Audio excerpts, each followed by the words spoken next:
ಓಂ ಅತ್ಯುದ್ರಿಕ್ತವಿದೋಷ ಸತ್ಸುಖಮಃ ಜ್ಞಾನೈಕತಾನಪ್ರಭಾ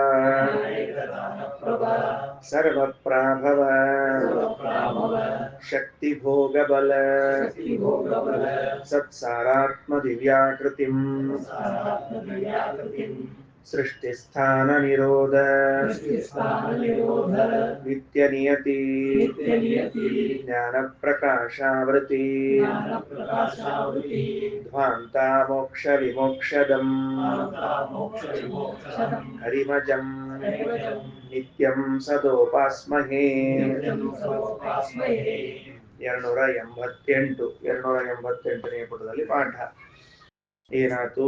ಇತಿ ಪ್ರಧ್ಯಾನೆ ಅಂತಾದ ಮೇಲೆ ಇತಿ ಚ ಅನ್ನೋದಕ್ಕೆ ಮುಕ್ತಾಯ ಆಗಿತ್ತು. ಒಂದು ಇತಿ ಚ ಮುಗಿದಿತ್ತು.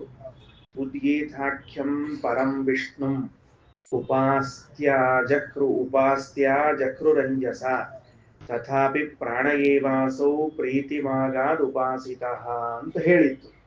ಈಗ ಆದ ಮೇಲೆ ಮುಂದಿಂದು ಈಗ ಏನ್ ಹೇಳಿಕ್ ಹೊರಟಾರ? ಶತ್ರು ಜಯಕ್ಕಾಗಿ ಇವರೆಲ್ಲರೂ ಉಪಾಸನೆಯನ್ನ ಮಾಡಿದ್ದುಂಟೀಗ.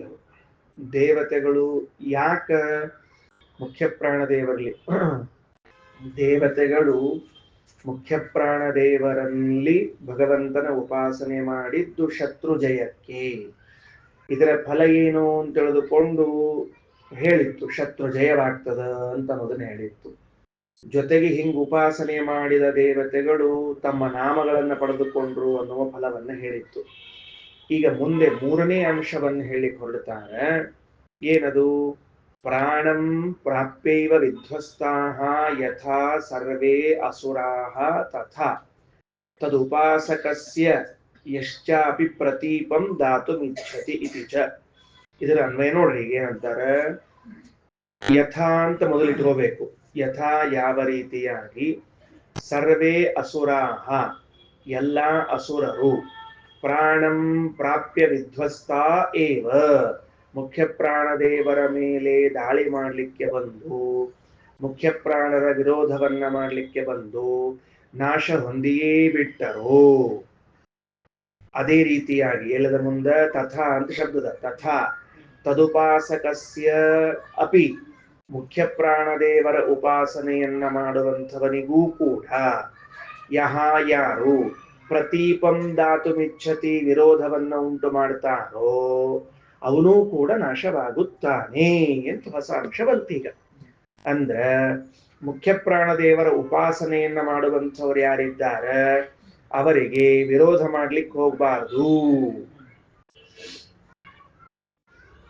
ಅವರ ಉಪಾಸಕರು ಮುಖ್ಯ ಪ್ರಾಣದೇವರ ಚಿಂತಕರು ಯಾರಿದ್ದಾರೋ ಅವರಿಗೆ ಅವರ ವಿರೋಧವನ್ನ ಮಾಡಬೇಡ್ರಿ. ಅದಕ್ಕೆ ಇದರಲ್ಲಿ ಒಂದು ಚ ಶಬ್ದ ಅದ, ಯಶ್ಚಾಪಿ ಅಂತದ. ಯಹ ಯಾರು ತದುಪಾಸಕಸ್ಯ ಅಪಿ ಪ್ರತೀಪಂ ದಾತುಮಿಚ್ಛತಿ. ಇಲ್ಲ ವಾಯುದೇವರ ಉಪಾಸನೆ ಮಾಡುವಂತಹ ವ್ಯಕ್ತಿಗಾದರೂ ಕೂಡ ಮತ್ತೆ ವಿರೋಧ ಮಾಡಿದರೆ ಅವನಿಗೂ ನಾಶ ಉಂಟು. ಮತ್ತೆ ಚ ಯಾಕೆ ಬೇಕದ್ರಲ್ಲಿ ಅಂತ ಒಂದು ಪ್ರಶ್ನೆ. ಅದಕ್ಕೆ ವೇದೇಶ ತೀರ್ಥರು ವ್ಯಾಖ್ಯಾನ ಮಾಡ್ತಾರೆ. ವಿರೋಧ ಮಾಡಿದ್ರಲ್ಲ, ವಿರೋಧ ಮಾಡ್ತೀನಿ ಅಂತ ಇಚ್ಛಾ ಮಾಡಿದರು. ಚಕಾರದಿಂದ ಏನ್ ತಗೋಬೇಕಂತಾರ? ನಾನು ಪ್ರಾಣದೇವರ ಉಪಾಸಕರಿಗೆ ವಿರೋಧ ಮಾಡಬೇಕು ಅಂತ ಇಚ್ಛಾ ಮಾಡ್ತೀನಿ. ಆ ಇಚ್ಛಾ ಮಾಡಿದ್ರು ಸಹಿತ ಅವನಿಗೆ ನಾಶ. ಅದಕ್ಕೆ ಚಕಾರದಿಂದ ಏನ್ ಮಾಡಬೇಕು?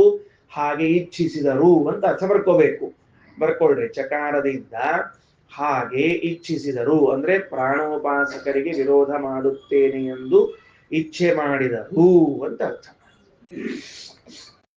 ಮುಖ್ಯ ಪ್ರಾಣದೇವರಿಗೆ ವಿರೋಧ ಮಾಡಬೇಕೆಂದು ಇಚ್ಛಿಸಿದರೂ ಕೂಡ ಅವರಿಗೆ ನಾಶವಾಗ್ತದೆ. ಜೊತೆಗೆ ವಿರೋಧ ಮಾಡಿದರಂತೂ ನಾಶ ಹಾಗೆಯೇ ಆಗುತ್ತದೆ, ಸಂದೇಹವೇ ಇಲ್ಲ. ಇತಿಚ ಅಂದ್ರೆ ಇದೊಂದು ಹೊಸ ಫಲ ಆತೀಗ. ಮುಖ್ಯ ಪ್ರಾಣದೇವರು ಉಪಾಸನೆ ಮಾಡಬೇಕು ಅಂತ ತಿಳ್ಕೊಂಡು. ಅಂದ್ರೆ ಈಗ ನಾವು ಒಂದು ವೇಳೆ ಮುಖ್ಯ ಪ್ರಾಣದೇವರನ್ನ ಸರಿಯಾಗಿ ತಿಳಿದುಕೊಂಡು ಉಪಾಸನೆ ಮಾಡಿದ್ರೆ, ನಮಗೆ ಯಾರಾದ್ರೂ ವಾಸ್ತವದಲ್ಲಿ ವಿರೋಧ ಮಾಡಿದ್ರೆ, ಸುಮ್ಮನೇನೋ ಬಾಯಿ ಮಾತಿಗಂದ್ರು ಸಿಟ್ಟಾದಾಗಂದ್ರು ಅಲ್ಲ, ವಾಸ್ತವದಲ್ಲಿ ನಮಗೆ ವಿರೋಧ ಮಾಡಬೇಕು, ಕೆಟ್ಟದ್ದು ಮಾಡಬೇಕು ಅಂತ ಅಂದುಕೊಂಡ್ರೆ ಅಥವಾ ಕೆಟ್ಟದ್ದು ಮಾಡಿದರೆ ಅದರಿಂದ ಅವರಿಗೆ ವ್ಯತಿರಿಕ್ತವಾದ ಫಲವಾಗ್ತದೆ ಹೊರತಾಗಿ ನಮಗೇನೂ ಬಾಧಕವಾಗುವುದಿಲ್ಲ. ಇದು ಪ್ರಾಣೋಪಾಸನೆಯ ಮಹಿಮೆ. ಪ್ರಾಣದೇವರ ಉಪಾಸನಾ ಮಾಡೋದ್ರಿಂದ ಏನ್ ಫಲ ಸಿಗುತ್ತದೆ ಅಂತ ಹೇಳಿದ್ರು. ವಾಯುದೇವರ ಭಕ್ತರ ವಿರೋಧ ಅಂದ್ರೆ ಏನು ಅಂತ ಕೇಳಿದ್ರೆ, ಹೆಂಗ ವಾಯುದೇವರನ್ನ ಅವರು ಪಾಪಗ್ರಸ್ತರನ್ನಾಗಿ ಮಾಡ್ಲಿಕ್ಕೆ ಹೋದ್ರು, ಅವರಲ್ಲಿ ಭಗವಂತನ ಉಪಾಸನಾ ಮಾಡ್ಲಾರ್ದು ನೋಡ್ಕೊಳ್ಲಿಕ್ಕೆ ಹೋದ್ರು, ಆ ಉಪಾಸನೆಯಿಂದ ದೇವತೆಗಳಿಗೆ ಒಳ್ಳೇದಾಗದೇ ಇದ್ದಂಗೆ ನೋಡ್ಕೊಂಡು ಹೋದ್ರು, ಇದೆಲ್ಲವೂ ನಮಗೂ ಸಮಾನ.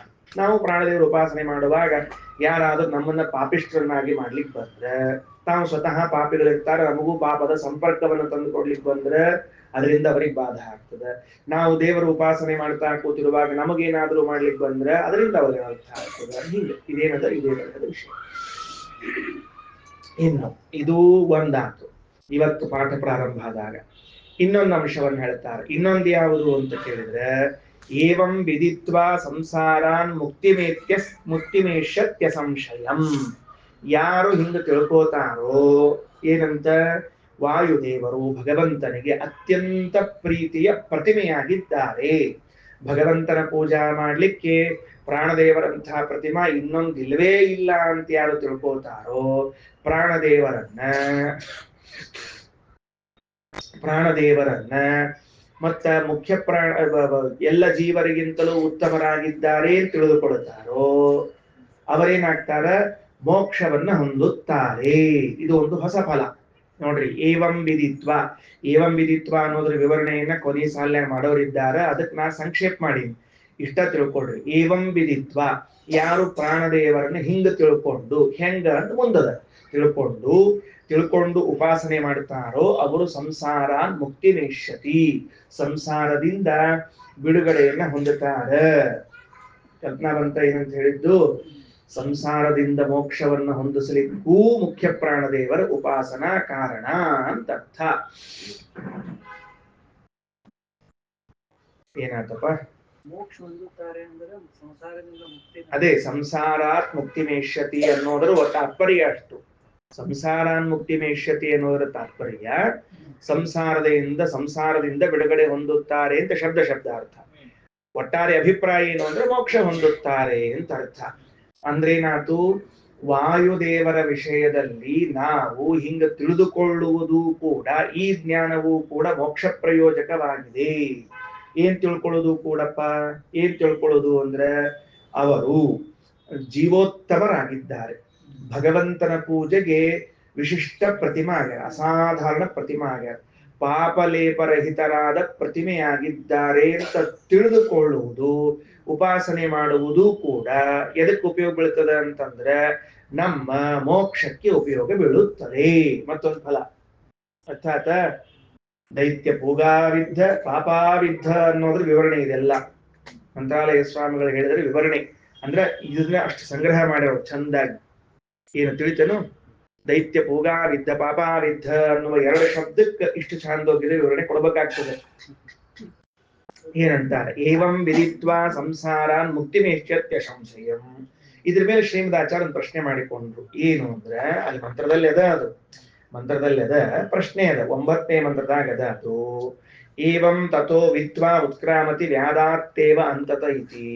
ಹಂಗಾರೆ ನೀವ್ ಈಗ ಹೇಳಿದ್ ನೋಡಿದ್ರೆ ಮುಖ್ಯ ಪ್ರಾಣದೇವರ ಜ್ಞಾನದಿಂದಲೇ ನಮಗ ಮೋಕ್ಷ ಆಗ್ತದ ಅಂತ ಆಯ್ತು. ಹಂಗಾರೆ ಭಗವಂತನ ಜ್ಞಾನ ಬ್ಯಾಡೇನು ಅಂತ ಒಂದು ಪ್ರಶ್ನೆ ಬಂತೀಗ. ಅದಕ್ಕಲ್ಲಿ ಉಪನಿಷತ್ತೊಳಗ ಗಂಭೀರವಾಗಿ ವ್ಯಾದದಾತಿ ಅಂತ ಶಬ್ದ ಅದ.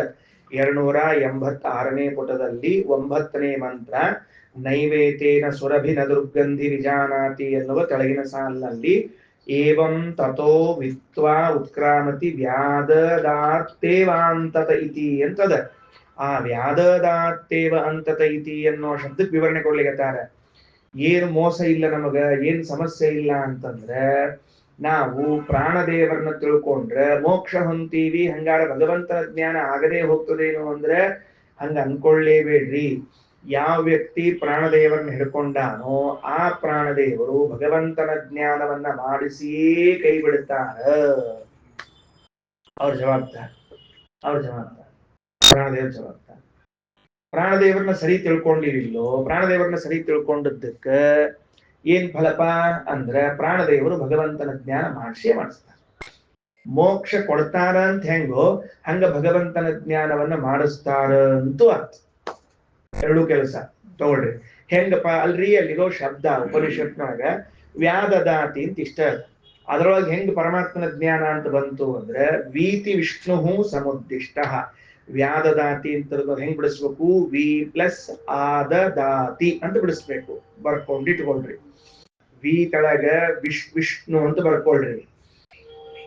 ವೀತಿ ವಿಷ್ಣು ಸಮುದ್ದಿಷ್ಟ. ವಿ ಅನ್ನೋ ಶಬ್ದಕ್ಕ ವಿಷ್ಣು ಅಂತ ಅರ್ಥ ಅಲ್ರಿ. ಮತ್ತ ವಿ ಅನ್ನೋದಕ್ಕೆ ವಿಷ್ಣು ಅಂತ ಮಾಡಿ ಮತ್ತೆ ವಿಷ್ಣು ಏನ್ ಮಾಡ್ಬೇಕಂದ್ರೆ ವಿಷ್ಣು ಇಟ್ಕೊಳ್ರಿ, ಅಲ್ಲೇ ಮಾಡ್ಲಿಕ್ಕೆ ಹೋಗ್ಬೇಡ್ರಿ. ವಿ ವಿಷ್ಣು ಯಾಕ? ವಿಶಿಷ್ಟತ್ವಾತ್ತು ಸರ್ವತಃ. ಸರ್ವತಃ ವಿಶಿಷ್ಟತ್ವ. ಸರ್ವತಃ ಅಂದ್ರ ಎಲ್ಲರಿಗಿಂತಲೂ ವಿಶಿಷ್ಟನಾಗಿದ್ದಾನೆ, ಅಸಾಧಾರಣನಾಗಿದ್ದಾನೆ, ಯಾರು ಹಂಗಿಲ್ಲ, ವಿಲಕ್ಷಣನಾಗಿದ್ದಾನೆ. ಆದ್ದರಿಂದ ದೇವರಿಗೆ ವಿ ಅಂತ ಕರೀತಾರೆ. ಒಂದೇ ಒಂದು ಅಕ್ಷರದಲ್ಲಿ ಭಗವಂತನನ್ನ ಕರಿಬೇಕಾದ್ರೆ ದೇವರು ವಿ ಅಂತ ಕರೀರಿ. ವಿ ಅಂತ ಯಾಕೆ ದೇವರಿಗೆ ಕರೀತಾರ ಅಂದ್ರೆ ಎಲ್ಲರಿಗಿಂತಲೂ ವಿಶಿಷ್ಟನಾಗಿದ್ದಾನೆ.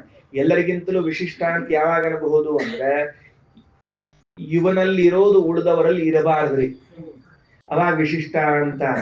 10 ಗೂಡ 11 ಆದ್ರೆ ವಿಶಿಷ್ಟ ಅಂತ ಕರೆಯಂಗಿಲ್ಲ, ಶಿಷ್ಟ ಅಂತ ಕರೀತಾರೆ. ಉಳ್ಕೊಂಡದ್ದು ವಿ ವಿ ಅಂದ್ರೆ ವೀತಿ ವಿಷ್ಣು ಸಮುದ್ದಿಷ್ಟೋ ವಿಶಿಷ್ಟತ್ವಾತ್ತು ಸರ್ವತಃ ಆದದಾತ್ತೇವ ತಂ ಪ್ರಾಣರೇತ್ತಾಂತೆ ತತ್ಪ್ರಸಾದತಃ. ತತ್ಪ್ರಸಾದತಃ ವಾಯುದೇವರ ಅನುಗ್ರಹದಿಂದ.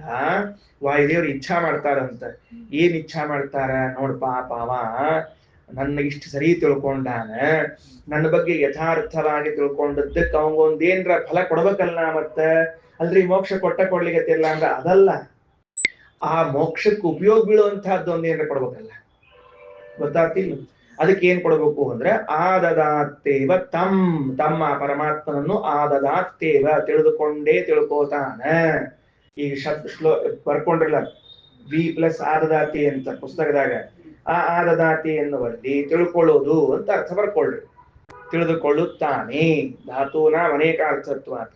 ಧಾತುಗಳಿಗೆ ಅನೇಕ ಅರ್ಥ ಇದ್ದುದರಿಂದ ಆದದಾತಿ ಅಂತ ಅನ್ನೋ ಶಬ್ದಕ್ಕೆ ತಿಳಿದುಕೊಳ್ತಾನ ಅಂತ ಅನ್ನೋ ಅರ್ಥ ಬರ್ಕೋಬೇಕು. ಸರಿ ಆತ? ಭಗವಂತನ ತಿಳ್ಕೊಂಡೇ ತಿಳ್ಕೋತಾನ. ಯಾಕ? ಪ್ರಾಣವೇತ್ತ. ಪ್ರಾಣ ತಿಳ್ಕೊಂಡದ್ರಿಂದ. ಹಂಗಾದ್ರೆ ನಾವು ಪ್ರಾಣದೇವರನ್ನ ಸರಿ ತಿಳ್ಕೊಳ್ಳೋ ಪ್ರಯತ್ನ ಮಾಡೋದು ಪರಮಾತ್ಮನ ಜ್ಞಾನ ಪಡ್ಕೊಳ್ಳಿಕ್ ಒಂದು ಮೆಟ್ಲು ಅಂತ. ಏನ್ ಬರ್ಕೋತೀರಿ ನೀವು? ಪ್ರಾಣನನ್ನು ಸರಿಯಾಗಿ ತಿಳಿದುಕೊಳ್ಳುವುದು. ಬರ್ಕೊಳ್ರಿ. ಪ್ರಾಣನನ್ನು ಸರಿಯಾಗಿ ತಿಳಿದುಕೊಳ್ಳುವುದು ಭಗವಂತನನ್ನು ಸರಿಯಾಗಿ ತಿಳಿದುಕೊಳ್ಳುವ ಮೊದಲನೇ ಮೆಟ್ಟಲು. ಭಗವಂತನನ್ನು ಸರಿಯಾಗಿ ತಿಳಿದುಕೊಳ್ಳಲು ಮೊದಲನೇ ಮೆಟ್ಟಲು. ಏನಾಯ್ತು? ಸರಿ. ಇನ್ನ ನೋಡ್ರಿ, ಈಗ ಹೌದು ಹಾಗಾದ್ರೆ ಪ್ರಾಣದೇವರನ್ನ ಸರಿಯಾಗಿ ತಿಳ್ಕೊಳ್ಳೋದು ಅಂದ್ರೆ ಏನು ಅದನ್ನ ಹೇಳ್ರಿ ನಮಗ ಅಂತ ಪ್ರಶ್ನೆ ಬಂತೀಗ. ಪ್ರಾಣದೇವರನ್ನ ಸರಿಯಾಗಿ ತಿಳ್ಕೊಳ್ಳೋದು ಅಂದ್ರೆ ಇಷ್ಟು ನೋಡ್ರಪ್ಪ. ಏನಂತಾರ? ಪ್ರಾಣಾತ್ ಪರಂತು ಏ ವಿಷ್ಣು ಜೀವಾಂಶ್ಚೈವ ಅವರಾಂಸ್ತತಃ ಏವಿದು ಪ್ರಾಣಂ ನಾನ್ಯಥಾತು ಕಥಂಚನ. ಹಿಂಗ ತಿಳ್ಕೊಂಡ್ರೆ ಪ್ರಾಣದೇವರನ್ನ ಸರಿ ತಿಳ್ಕೊಂಡಂಗ ಏನು? ಪ್ರಾಣದೇವರಿಗಿಂತ ಪರಮಾತ್ಮ ಉತ್ತಮನಾಗಿದ್ದಾನೆ ಅಂತ ತಿಳ್ಕೊಳ್ಬೇಕು. ಉಳಿದ ಜೀವರು ಪ್ರಾಣದೇವರಿಗಿಂತ ಅಧಮರಾಗಿದ್ದಾರೆ ಅಂತ ತಿಳ್ಕೊಳ್ಬೇಕು. ಇದು ಪ್ರಾಣದೇವರನ್ನ ಸರಿಯಾಗಿ ತಿಳಿದುಕೊಂಡಂತೆ.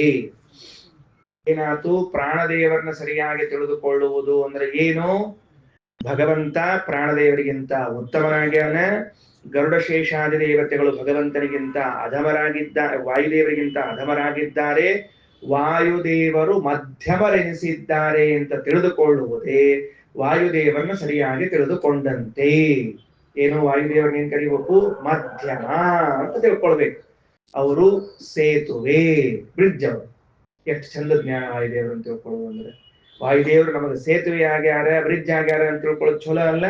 ಈ ಕಡೆ ಎಲ್ಲ ದೇವತೆಗಳು, ಆ ಕಡೆ ಪರಮಾತ್ಮ.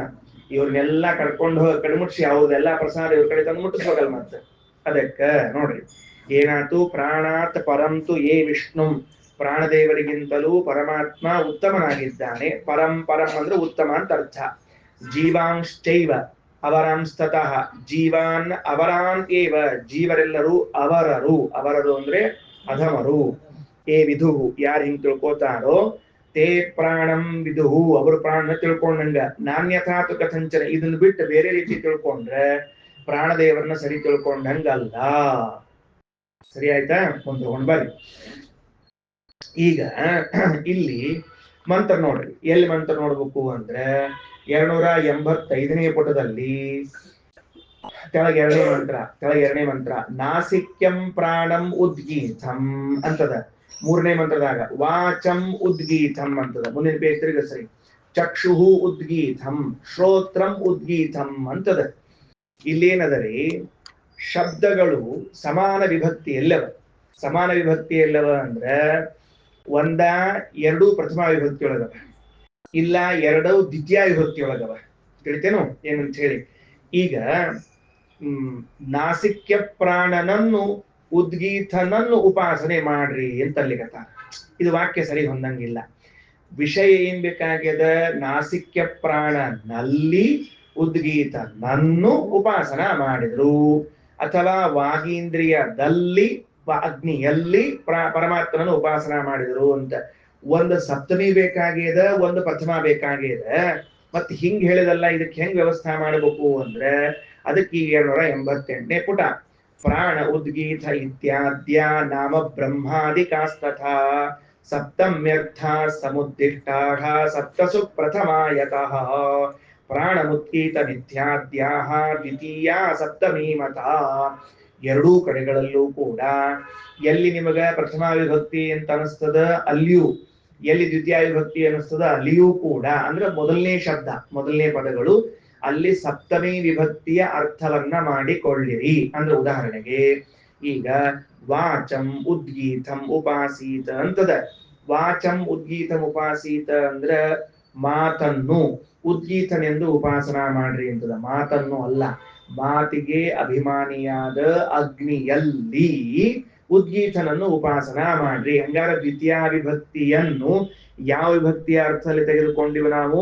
ಸಪ್ತಮಿ ವಿಭಕ್ತಿಯ ಅರ್ಥದಲ್ಲಿ ತೆಗೆದುಕೊಂಡಿದ್ದೇವೆ. ವೇದದ ಈ ಭಾಷೆ ನಿಮ್ಗೆ ಅರ್ಥ ಆಗದೆ ಹೋದ್ರೆ ಎಷ್ಟು ಅನರ್ಥ ಆಗ್ತದ ಅಂದ್ರೆ, ಮಾತನ್ನೇ ಉದ್ಗೀತನೆಂದು ಉಪಾಸನಾ ಮಾಡಿದ್ರು, ಕಣ್ಣನ್ನೇ ಉದ್ಗೀತನೆಂದು ಉಪಾಸನಾ ಮಾಡಿದ್ರು ಅಂತ ಆಗ್ತದೆ. ಕಣ್ಣನ್ನು ಉದ್ಗೀತ ಅಂತ ಉಪಾಸನೆ ಮಾಡ್ಲಿಲ್ಲ ದೇವತೆಗಳು, ಮಾತನ್ನು ಉದ್ಗೀತ ಅಂತ ಉಪಾಸನೆ ಮಾಡ್ಲಿಲ್ಲ. ಮಾತಿನಲ್ಲಿ, ಕಣ್ಣಿನಲ್ಲಿ, ಕಿವಿಯಲ್ಲಿ ಉಪಾಸನೆ ಮಾಡ್ಯಾರ. ಅದಕ್ಕಿದು ವೇದದ ಭಾಷೆಯನ್ನ ಸರಿಯಾಗಿ ಅರ್ಥ ಮಾಡಿಕೊಳ್ಳಿರಿ. ಪ್ರಾಣ ಉದ್ಗೀತ ಇತ್ಯಾದ್ಯ ನಾಮ ಬ್ರಹ್ಮಾದಿಕಾಸ್ತಥಾ ಸಪ್ತಮ್ಯರ್ಥ ಸಮುದ್ದಿಷ್ಟ ಸಪ್ತಸು ಪ್ರಥಮಾಯತಃ ಅಂತ.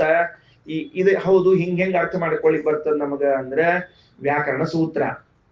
ಎರಡು ಸೂತ್ರ ಹಿಂದಕ್ಕೆ ಬಂದದ ಮತ್ತು ಬರ್ತದೆ, ಇನ್ನೊಮ್ಮೆ ಹೇಳ್ತೀನಿ, ಆದ್ರೆ ಈಗ ಬರ್ಕೊಳ್ರಿ. ಏನ್ ಬರ್ಕೋಬೇಕು? ಸಪ್ತಸು ಪ್ರಥಮ ಅಂತ ಒಂದು ಸೂತ್ರ, ಇನ್ನ ಷಟ್ಸು ದ್ವಿತೀಯ ಅಂತ ಮತ್ತೊಂದು ಸೂತ್ರ. ಏನು ಸೂತ್ರಕ್ಕೆ ಅರ್ಥ ಏನ್ ಬೇಕಲ್ಲ?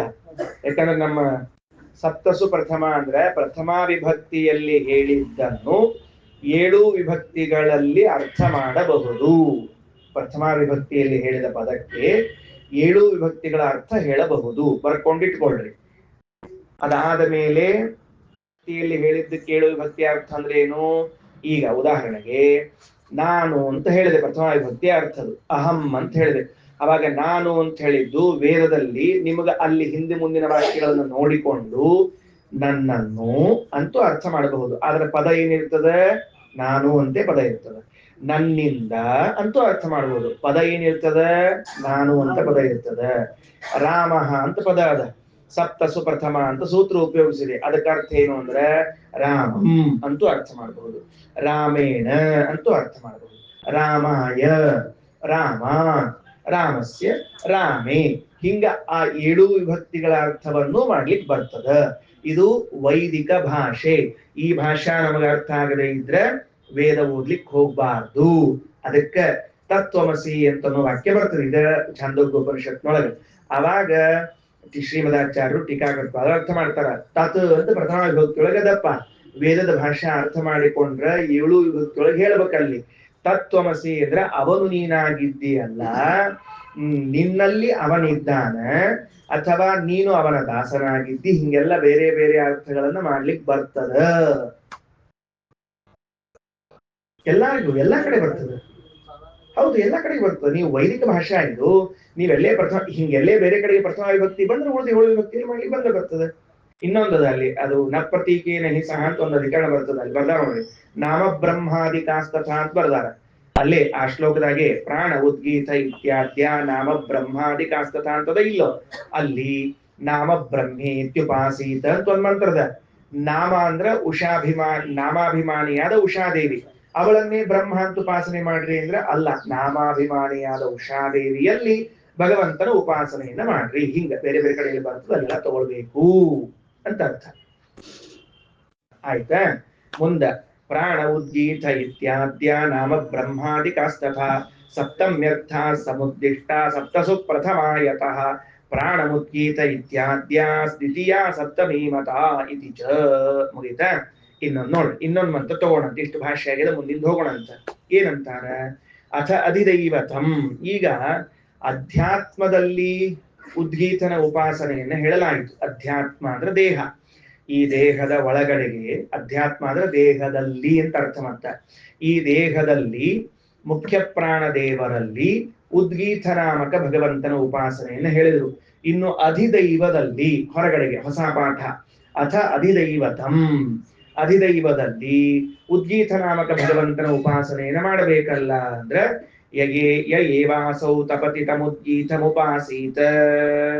ಮತ್ತೆ ನೋಡ್ರಿ, ಯಾರು ಯಹ ಏವ ಅಸೌ ತಪತಿ, ನಿಮಗೆ 24 ಗಂಟೆ ಯಾರು ತಪತಿ ತಾಪ ಕೊಡ್ತಾನ, ಬೆಳಕು ಕೊಡ್ತಾನ, ಉಷ್ಣವನ್ನ ಕೊಡ್ತಾನೋ, ತಸ್ಮಿನ್ ಅವನಲ್ಲಿ ಉದ್ಗೀತ ಉಪಾಸೀತ, ಸೂರ್ಯನಲ್ಲಿ, ಬರೇ ಸೂರ್ಯನಲ್ಲಿ ಅಲ್ಲ, ಸೂರ್ಯನಲ್ಲಿ ಅಂತರ್ಯಾಮಿಯಾದ ಪ್ರಾಣನಲ್ಲಿ ಉಪಾಸನ ಮಾಡ್ರಿ. ಅಲ್ರಿ ಸೂರ್ಯನಲ್ಲಿ ಅಂತ ಮೂಲದೊಳಗದ, ನೀವು ಪ್ರಾಣದಲ್ಲಿ ಅಂತ ಯಾಕೆ ಪಾಪ ನಿಮ್ ಕೈಲಿ ಸೇರಿಸ್ತೀರಿ? ತ್ರಾಸ್ ತಗೋಬಾರ್ದು. ಹಂಗೆಲ್ಲ ಎಷ್ಟದ ಅಷ್ಟು ಹೇಳ್ಬೇಕು. ನಿಮ್ದೆಲ್ಲ ಕೈಗಳ ಸೇರಿಸಬಾರದು ಅಂದ್ರೆ ಹಿಂದೆ ಸೂರ್ಯನಲ್ಲಿ ಉಪಾಸನ ಮಾಡಿ ಫಲವಿಲ್ಲದೆ ಹೋಗಿದ್ದ ಹಾಗೆ. ಕಣ್ಣಿನಲ್ಲಿ ಸೂರ್ಯನಲ್ಲಿ ಉಪಾಸನ ಮಾಡಿ ರಿಸಲ್ಟ್ ಬಂದಿಲ್ಲ ಅಂದ್ಮೇಲೆ ಹೊರಗೆ ಅಧಿದೈವದಲ್ಲಿ ಇದ್ದು ಸೂರ್ಯನಲ್ಲಿ ಉಪಾಸನ ಮಾಡಿದ್ರು ಫಲ ಬರುವುದಿಲ್ಲ ಅಂತ ಗ್ಯಾರಂಟಿ. ಅದಕ್ಕೆ ಸೂರ್ಯನಲ್ಲಿ, ಸೂರ್ಯಾಂತರ್ಗತನಾದ ವಾಯುವಿನಲ್ಲಿ ಉಪಾಸನೆಯನ್ನ ಮಾಡಬೇಕು. ಏನು? ಅಥ ಅಧಿದೈವತಂ. ಅಧಿದೈವದಲ್ಲಿರುವಂತಹ ಪ್ರಾಣೋಪಾಸನೆ ಮಾಡಬೇಕು. ಯಹ ಏವ ಅಸೌ ತಪತಿ. ಯಾರು ಈ ಸೂರ್ಯ ತಪತಿ, ತಪತಿ ಅಂದ್ರೆ ಒಂದು ಶಾಖ ಉಂಟು ಮಾಡ್ತಾನ, ಬೆಳಕು ಉಂಟು ಮಾಡ್ತಾನ, ಬೆಳಕು ಶಾಖಗಳನ್ನು ಉಂಟು ಮಾಡ್ತಾನೋ, ಅವನಲ್ಲಿ ಉದ್ಗೀತ ಉಪಾಸೀತ. ಉದ್ಗೀತ ಅಂದ್ರೆ ಯಾರು? ಪರಮಾತ್ಮ. ಅವನ ಉಪಾಸನ ಮಾಡ್ರಿ. ನೋಡ್ರಿ ಎಷ್ಟು ಸ್ವಾರಸ್ಯದ ಅಂದ್ರೆ, ಸೂರ್ಯೋದಯ ಆತು ಅಂತ ತಿಳ್ಕೊಂಡು ಸೂರ್ಯನ ಬಗ್ಗೆ ಹೆಮ್ಮೆ ಪಡಬೇಡ್ರಿ ಅಂತ ಹೇಳ್ತಾನೆ ವೇದದಲ್ಲಿ. ಸೂರ್ಯೋದಯ ಆಗುವುದು ಅಂದ್ರೆ ಒಂದು ಸಾಮಗಾನ ನಡೆದಂತೆ, ಸಾಮಗಾಯನ ಮಾಡಿದಂತೆ. ನಾವು ನಿತ್ಯ ಸೂರ್ಯೋದಯ ಆಗ್ತದಂತ ಗೊತ್ತದೆ, ಆದ್ರೆ ಇಲ್ಲೊಂದು ಹೊಸ ಅಂಶ ಹೇಳ್ತಾರ. ಸೂರ್ಯೋದಯ ಆತು ಅಂದ್ರೆ ಅದರಲ್ಲಿ ಇದ್ದುಕೊಂಡು ಮುಖ್ಯ ಪ್ರಾಣದೇವರು ಸಾಮಗಾಯನ ಮಾಡ್ತಾ ಬರ್ತಿರ್ತಾರೆ ಅಂತ ಒಂದು ಹೊಸ ಅಂಶ ನೋಟ್ ಮಾಡ್ಕೋಬೇಕು. ಯಾಕಂದ್ರೆ ಮತ್ ಬರುವುದಿಲ್ಲ ಅವೆಲ್ಲ. ಆಯ್ತಾ? ಉದ್ಯನ್ ಹವಾ ಏಷ ಪ್ರಜಾಭ್ಯ ಉದ್ಗಾಯತಿ ಉದ್ಯನ್ ಸ್ತಮೋ ಭಯಂ ಅಪಹಂತಿ ಅಪಹಂತಾ ವೈ ಭಯಸ್ಯ ತಮಸೋ ಭವತಿ ಯಯೇವಂ ವೇದ. ಎಷ್ಟು ಚಂದ ಅದ ಮಾತು. ಮುಗಿಸ್ತೀನಿ, ಪಾಠ ಮುಗಿಸ್ತೀನಿ. ಈಗ ವಿಷಯ ಏನದ ನೋಡ್ರಿ. ಉದ್ಯನ್ ಹವಾ ಏಷಃ. ಈ ಸೂರ್ಯ ಅಲ್ಲ, ಸೂರ್ಯಾಂತರ್ಗತ ವಾಯುದೇವರು. ಇಲ್ಲಿ ಸೂರ್ಯ ಅಂತ ತಿಳ್ಕೊಂಡ್ರೆ ನೀವು ಅಷ್ಟು ತಿಳ್ಕೊಂತೀರಿ. ಸೂರ್ಯ ಹಾಗೂ ವಾಯುದೇವರು ಉದಯಿಸುವಾಗ ಅಂದ್ರೆ ಅವ್ರು ಅಸ್ತಮಿಸಿರುವುದೇ ಇಲ್ಲ. ವಾಸ್ತವಿಕವಾಗಿ ವಾಯುದೇವರಿಗೂ ಅಸ್ತಂಗಮನ ಇಲ್ಲ, ಸೂರ್ಯನಿಗೂ ಅಸ್ತಂಗಮನ ಇಲ್ಲ. ಪ್ರಜಾಭ್ಯ ಉದ್ಯನ್, ಪ್ರಜೆಗಳಿಗೋಸ್ಕರ ಉದಯಿಸಿದರು ಅಂತ ಅನ್ಸ್ಕೊಂಡಿರ್ತಾರೆ ಅಷ್ಟೇ ಹೊರತಾಗಿ ಅವರಿಗೆ ಉದಯಾಸ್ತಗಳು ಇಲ್ಲ. ಉದಯಿಸುವಾಗ ಏನ್ ಮಾಡ್ತಾನ? ಉದ್ಗಾಯತಿ, ಗಾನವನ್ನ ಮಾಡ್ತಾರ. ಏನ್ ಮಾಡ್ತಾರ? ಪ್ರಜೆಗಳಿಗೋಸ್ಕರ ಉದ್ಗಾಯತಿ, ಗಾನವನ್ನ ಮಾಡ್ತಾ ಬರ್ತಾರ, ಸಾಮಗಾನ ಮಾಡ್ತಾ ಇದ್ದಾರಂತ. ಏನ್ ಆಶ್ಚರ್ಯ ಅಲ್ಲ? ನಮಗವು ಕಲ್ಪನಾನೇ ಇಲ್ರಿ. ಈಗ ಹೆಂಗಿರ್ತದ ಅಂತ ಒಂದು ದೃಷ್ಟಾಂತ ಹೇಳ್ತೀನಿ. ಅವ್ರು ಉದ್ಗಾನ ಮಾಡ್ಲಿಕ್ಕೆ ತರ ನಮಗ್ ಹೆಂಗ್ ಗೊತ್ತಾಗಬೇಕು ಅಂದ್ರೆ, ಈಗ ನೋಡ್ರಿ, ಯಾರೊಬ್ಬರು ಹಾಡೋರು ಹಾಡ್ಲಿಕ್ಕೆ ಅಂತ ತಿಳ್ಕೊಳ್ರಿ. ಎದುರಿಗೆ ಕೂತವ್ರು ನಾವೇನ್ ಮಾಡ್ತಿರ್ತೀವಿ? ಸುಮ್ ಕೂಡ್ತೀವಿ, ಹೇಳಿ ನೋಡಂತ. ಸುಮ್ ಕೊಡ್ಲಿಕ್ಕೆ ಬರುದಿಲ್ಲ ಎದುರಿಗೆ ಕೂತವ್ರಿಗೆ. ಅವ್ರು ಹಾಡ್ತಾ ಇದ್ರು, ಒಂದ ತಾಳ ತಡ್ತೀವಿ, ಇಲ್ಲ ಅಂದ್ರೆ ನಾವು ಬಾಯಿ ಒಳಗ ಅಂತಿರ್ತೀವೋ ಇಲ್ಲೋ. ಅಂದ್ಮೇಲೆ ಅದ್ ಏನ್ ತೋರಿಸ್ತದ ಅಂದ್ರೆ ಎದುರಿಗೆ ಕೂತವ್ ಅನ್ಲಿಕತ್ತಿದ್ದ ಅಂದ್ರೆ ಎದುರಿಗಿದ್ದವ್ರು ಹಾಡ್ಲಿಕತ್ತಾರ ಅಂತ ಅರ್ಥ ಹೌದಿಲ್ಲ. ಹಂಗಾದ್ರೆ ಸೂರ್ಯೋದಯ ಆದ ಕೂಡ್ಲೆ ಎಲ್ಲಾ ಪಕ್ಷಿಗಳು ಏನ್ ಮಾಡ್ಲಿಕ್ಕೆ ಶುರು ಮಾಡ್ತಾವ, ಚೂ ಚೂ ಚೂ ಅನ್ಲಿಕ್ಕೆ ಶುರು ಮಾಡ್ತಾವ. ಯಾಕೆ ಮಾಡ್ತಾವ ಅಂತಂದ್ರ ಅವು ಪ್ರತಿಲಿಪಿ ಮಾಡ್ಲಿಕತ್ತಾವ, ಕಾಪಿ ಮಾಡ್ಲಿಕತ್ತಾವ. ಯಾರನ್ನ ಕಾಪಿ ಮಾಡ್ಲಿಕತ್ತಾವ? ಸೂರ್ಯೋದಯ ಆಗಿ ಸೂರ್ಯನಲ್ಲಿದ್ದ ಪ್ರಾಣದೇವರು ಸಾಮಗಾನ ಮಾಡ್ಕೋತ್ ಬರ್ಲಿಕತ್ತಾರಲ್ಲ, ಅವಕ್ಕೂ ಅನ್ಬೇಕು ಅಂತ ಇಚ್ಛಾಗಿ ಅವು ಚೌ ಚೌ ಚೌ ಅನ್ಲಿಕತ್ತಾವ ಹೊರತಾಗಿ ಅದೇನು ಬೆಳಿಗ್ಗೆ ಎದ್ಕೊಳ್ಳಿ ಅನ್ನೋದು ಅಂತ ಹಿಂಗ ಅನ್ಕೋಬೇಡ್ರಿ, ಏನ್ ತಿಳಿತೇನೋ. ಅದಕ್ಕ ಸಾಮಗಾನ ಮಾಡಿದ್ ಫಿಕ್ಸ್ ಆತ ಈಗ ನಮಗ. ಯಾಕ ನಾವು ಕೂಡ ಯಾರ ಸಂಗೀತ ಹಾಡೋ ಕಾಲಕ್ಕ ಎದುರಿಗೆ ಕೂತ್ಕೊಂಡು ಗೊಯ್ ಗೊಯ್ ಗೊಯ್ ಅಂತಿರ್ತೀವಿ, ನಮಗ್ ಬರೋದ್ ಅಷ್ಟ ಬರ್ತಿರ್ತದ್ರಿ. ಅದನ್ನ ಜೋರ್ಲೆ ಅಂದ್ಬಿಟ್ರ ಕೂತವ್ರು ಎದ್ದು ಹೋಗ್ಬಿಡ್ತಾರ ಅಂತ ಒಂದು ಭಯ, ಅದಕ್ ಬಿಟ್ಟಿರ್ತೀವಿ ಅಷ್ಟು. ಕಲಿತು ಹೋದಿಲ್ಲ. ಉದ್ಯಂತಮಃ ಭಯಮಪಹಂತಿ. ಹಿಂಗ ಸೂರ್ಯೋದಯ ಆದಾಗ ಒಂದು ಸಾಮಗಾನ ಆಗ್ತದ ಅಂತ ತಿಳಿದುಕೊಳ್ರಿ. ಮತ್ತು ಕತ್ತಲೆ ಹೋಗ್ತದ. ಮೂರನೇದ್ದು ಭಯ ಹೋಗ್ತದ. ಸೂರ್ಯೋದಯ ಆದಾಗ ಕತ್ತಲು ಹೋಗುವುದು ಪ್ರಸಿದ್ಧ, ಕತ್ತಲೆ ಹೋಗ್ತದ ಪ್ರಸಿದ್ಧದ. ಭಯ ಹೋಗ್ತದ. ಬೆಳಕಾದ್ಮೇಲೆ ಭಯ ಇಲ್ಲ ನಮಗೆ. ಬೇಕಾದಾಗ್ಲಿ ನೋಡ್ಕೋತೀವಿ ಒಂದ್ ಕೈ ಬೆಳಕಾಗ್ಲಿ ಅಂತ ಇರ್ತಾರೆ, ಬೆಳಕು ನೋಡ್ಕೊಳಂಗಿಲ್ಲ, ಮಂದಿ ನೋಡ್ಕೋತಾರ ಅಂತ ಅರ್ಥದಕ್ಕೆ. ಆಮೇಲೆ ಹಾಗಾದ್ರೆ ಸೂರ್ಯೋದಯವಾದಾಗ ಕತ್ತಲು ಹೋಗ್ತದ, ಭಯ ಹೋಗ್ತದ, ಪ್ರಾಣದೇವರು ಸಾಮಗಾನವನ್ನ ಮಾಡ್ತಾರ. ಇಷ್ಟ ಅಭಿಪ್ರಾಯ. ಸರಿ, ಉಳಿದದನ್ನ ಮತ್ತೆ ಮಾಡೋಣ. ಶ್ರೀಕೃಷ್ಣ ಅರ್ಪಣಮಸ್ತು.